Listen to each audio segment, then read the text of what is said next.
there. All right. So today we're going to talk a little bit about free groups. A lot of you are running free groups, which is brilliant. I think it's a great idea because it comes back to adding value to people, expecting nothing in return. And that helps us keep our hearts in the right place, I think, as coaches too, because there is financial opportunity and that can be very motivating. And, we get paid for our work and that's awesome. But we want to also be adding value and contributing to people, um, regardless, just because that's rewarding in itself too. So I love the idea of free groups, and it's a great way to build relationships with people. And it's such a relationship business. I keep learning that more and more. It is about numbers and lists and all this kind of stuff, but without relationships, it, I don't know, the purity of it and the essence of it is in the relationships that we build and the way that we show people that we care. So free groups, yes, great idea. So a couple things that I wanted to say about it that I've learned already, a lot from Nina and a lot from Team Forward Fitness, and then some from my own experience as well. A free group should be about 5 to 7 days because you don't want to hold it so long that people start to drop off, like we see in our larger groups, the longer groups. Okay, the longer it lasts, the more likely people are going to go quiet. And so the shorter group, then they're in it for the high energy, like woo, motivated start, and then before they have time to get unmotivated, it's over. And then they're like, wait, I want more, and you want them to want more and to say, okay, what are you doing next? And then you tell them about your challenge group. So that's perfect. Um, so 5 to 7 days is a good length of time to promote it and invite everybody. Invite everybody that you can think of. Let it be something that interests you. It can be fitness related or not. Something that, like for me, I do so many things fitness related with my challenge groups that I run and my, my little home wellness groups that I like to be part of. That I like to do a free group that's not fitness related. That's like a mom support group or a clean your house, clean out your junk drawers group, because that helps me keep balanced. Because my husband comes home and I'm exercising, but the place is a wreck, and so sometimes I gotta check myself and keep things balanced.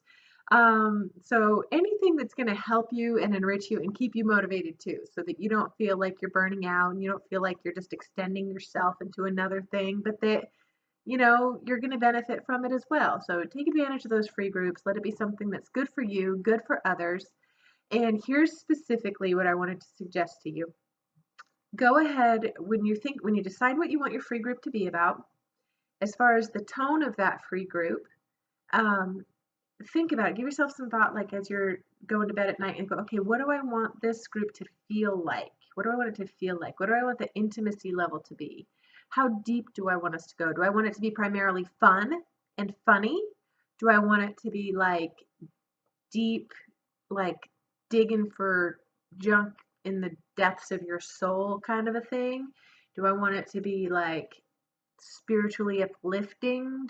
What feel are you going for? Whatever you envision it to be and you really want it to be, that's the tone that you then set. You lead the way in the group by being what you want the challengers to be. Okay? So you invite that by being that. And that's really what I want you to get out of it. And that can apply to so many things in life, but specifically in the free groups.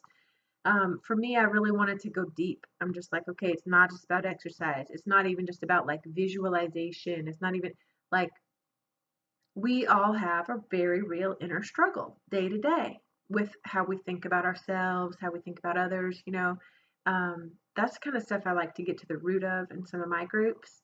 But whatever is more true to you, that's what you need to go with. Whatever, when you think, oh, this would be like the perfect group, that's what I want you to then set the tone for.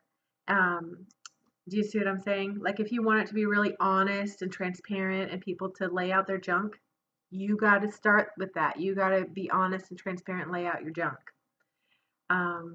If you want it to be funny, if this idea just now came to me as we're talking, you can share jokes. Share a joke and ask people to tag you in their best little kid parenting joke, you know, if it's a parenting group, for example. So if you're into crafting, do a crafting group. If you're into like, you know, home repair, like little remodel projects, do something like that. Um, Planting trees, whatever it is, you get the idea. So go ahead and be imaginative and creative with it. Do something that's fun for you and true to who you are, and then set the tone for that, and you're going to just rock it. You're going to totally love it. So let me know how things go. Let me know what your next idea is for a free group.